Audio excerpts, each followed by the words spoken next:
Идолите на супер кораво сърце, да знаете. Супер сме закоравели в оцеляване, в егоизма си, просто да се задържиме на повърхността. Аз не искам да обвинявам политици, понеже е много лесно друг да ти е виновен. Много е лесно друг да ти е виновен. Искам първо да гледаме първо в себе си, понеже промяната ще дойде от нас.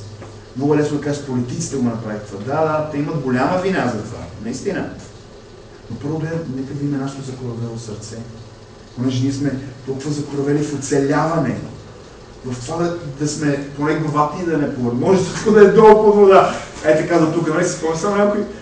До тук вече водата като в тиня, нали? И тук вече затъва. Така, нали? Знаете, тази картина, точно така, нали? Някакви толкова сме станали, как да кажа, креативни в оцеляването, че какво ли няма да измислиме, само да глава не до тук, да ни е до повърхността. Всякакви неща мога да измислим. Всякакви делавери мога да измислим, всякакви... Не е така? Сега ще измисля, ще ти дойде нещо. И пак така просто да се задържиш. Тъкмо до тук, ти идва една идейка, така цял живот. Цял живот напани, брачи, толкова сме станали креативни в това нещо, че просто си държиме така. Учиме децата ни да са такива, те учат тяхните. Изобщо това е България. Толкова закоравели в оцеляването, в начина на мислене на оцеляване, че просто нищо друго. Една тиня и ние просто си правиме... Знаете ли? Истината е, че ще оцелеме. Това е истина. Ще оцелееш, ако това ти е големия... Ще оцелееш, човек. 100%. Въпросът е, ще минем ли отвъд това? Отвъд този закоравял оцеленчески менталитет. Исус точно това иска да направи с нас. В молитва е началото. Исус просто иска да направи. Да направи нещо да благороди в нас. Да ни изкара на широко. Да ни изкара на широко. Да ни изкара някъде на широко. Иначе ще останем в оцеляване. Вярващи ли сме? Вярващи сме. Може ли да останем в оцеляването? Можем.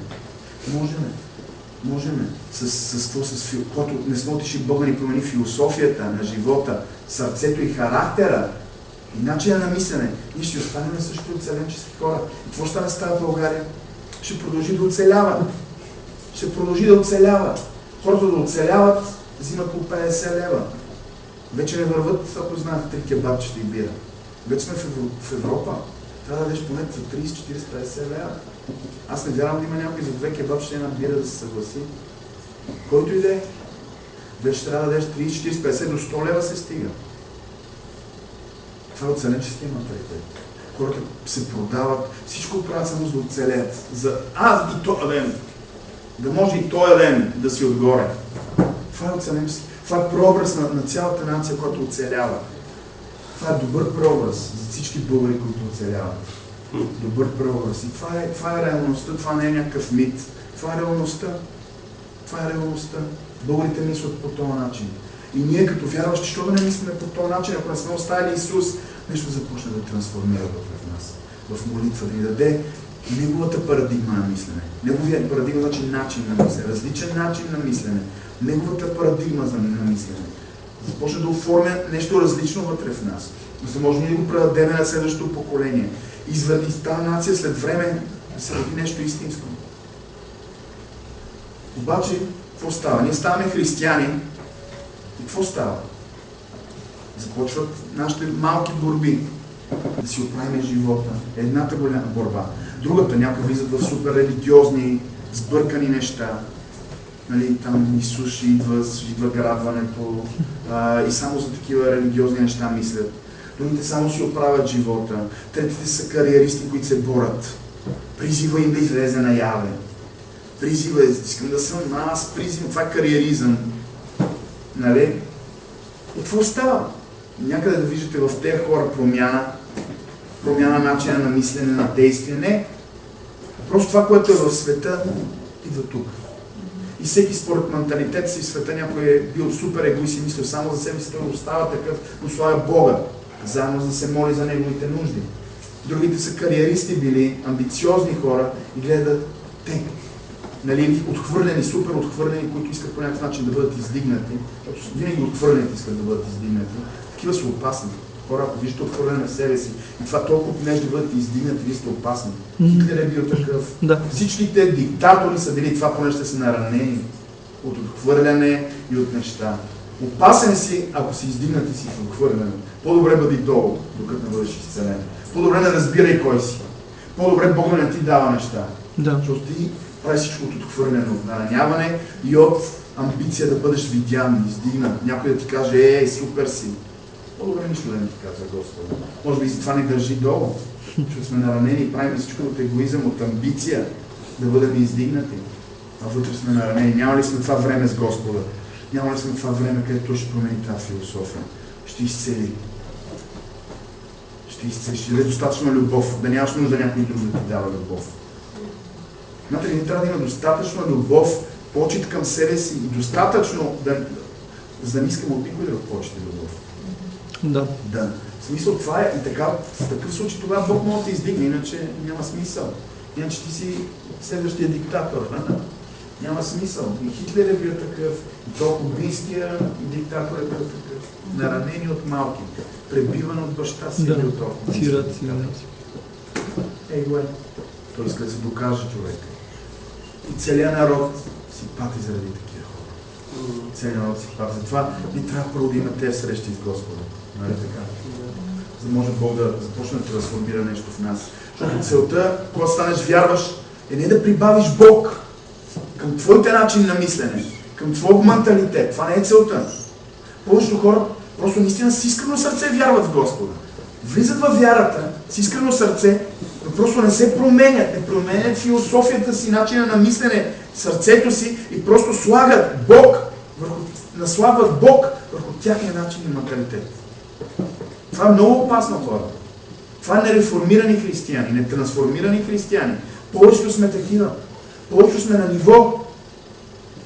Сърцето вече окей, нещо е станало. Усещаме нещо станало с Господа.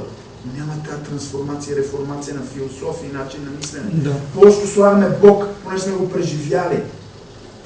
Повечето в църквите сме така, но нямаме трансформация вътрешна. Това е опасно. Това е опасно за най-вече за твоя живот. Понеже никога не приемаш философията на Господа. Оставаме в нашите малки неща. И защо нас сте на това място? Знаете ли? Аз мисля, че защото Бог все още не се е оттеглил, нас е на това място, защото църквата е на това място. Църквата, какво пише? Църквата е град поставен на хълм. Не говоря за тук нашата си църквичка, говоря за църквата в тази нация. Тя не е на мястото си, нали? Да знаем това. Ние още се чудиме, трябва ли да се намесваме някъде, трябва ли това общество да разбира за нас. Ама ние какви сме, че ще правим политика? Ма кой ти казва, ще да правиш политика? Първо, както и да е. Има хора още. И си мислят християните, какво трябва да правят, какво не трябва да правят. И седиме в тези неща, когато Исус е казал, ти си град поставен на хълм. Църквата е град поставен на хълм. Тоест ти си отгоре, не си отдолу. Това е изявление в Новия Завет. Тоест Исус с това изявление каза, църквата няма да е долу, където е целият свят. Тя ще е на хълм. А защо си на хълм? Понеже трябва да се издигнат. Понеже ти си светлината и солта. Ти трябва да се издигнат. Когато църквата е долу, няма как нацията да е окей.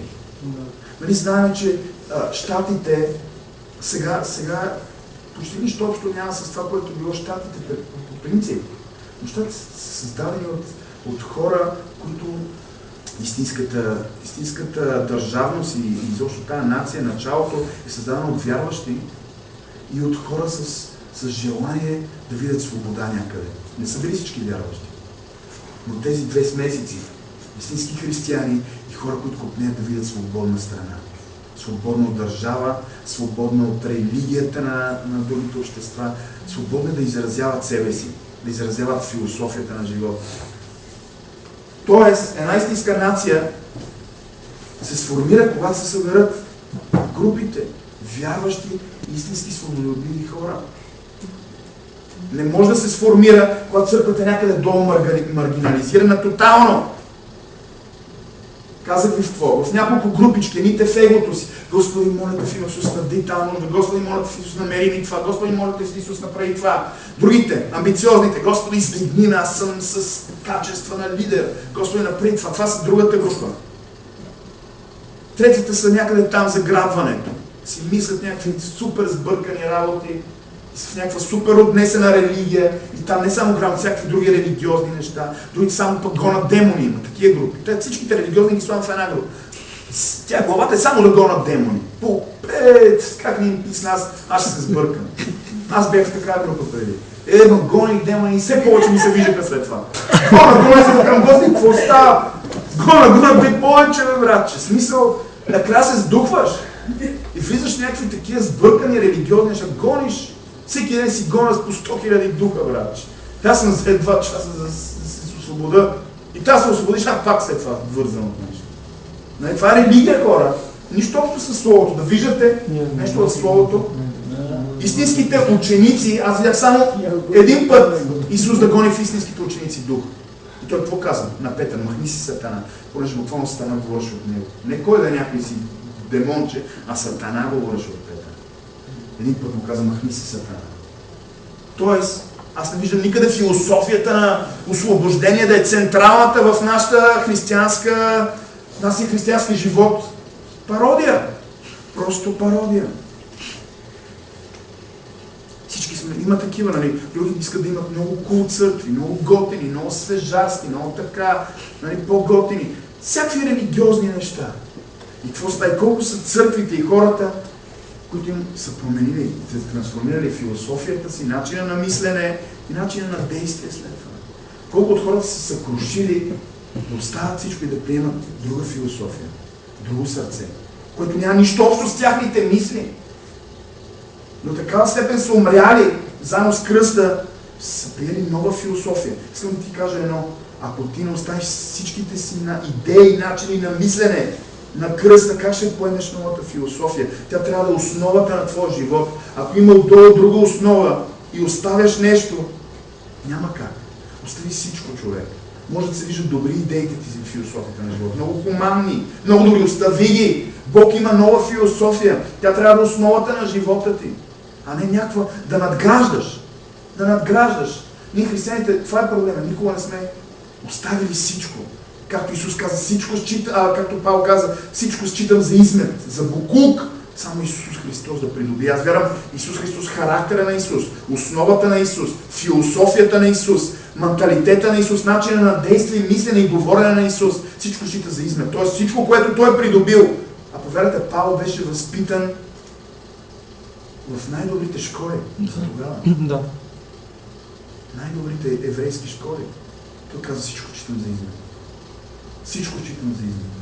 Само Исус Христос да придобие. Това е истинската трансформация, която трябва да дойде в нас. Това е началото, изречението, което може да започне истинската трансформация. Понякога да не си сигурен, че това, което го мислиш е правилно, е окей. Тоест, не всичко, което се вижда правилно в твоите действия, мислене и менталитет е правилно. Няма как. Трябва да ги оставиш на страна, да придобиеш истинската философия. И откъде бях тръгнал? И затова нацията е в това положение. Деградирала. Не ми се плаче, понеже смея твърда, че малко от малко Бог започва да променя сърцето ми. Сърцето ми, визията ми, мечтите ми, вече не са мои мечти. Нямам големи... Имам мечти, естествено, който човек неразумен няма да има мечта, да има хубава къща, хубава... Естествено, че ги имам. Но основните ми мечти са мечтите да видя тази нация. В смисъл, тази нация е обичаща Господа. Хората свободомислещи. Хората свободомислещи, издигнати политици, които знаят какво правят. Конституция, която е на мястото си. Това са моите мечти. И когато видя тази деградация във всеки един слой, от най-ниския до най-високия, супер деградация, какво мога да ми се прави? Плаче ми се. Буквално ми се плаче. Ама се питаме, колко християни ми се плачат това нещо. Колко християни са наистина съкрушени и колко християни псуват вътрешно, може би не с гадните думи, но псуват, нищо не става. Поредните буклуци. Колко християни наистина нещо става и ще ви прочета едно нещо, да видите за какво става въпрос. В смисъл, за какво имам предвид? Неемия, 1 глава.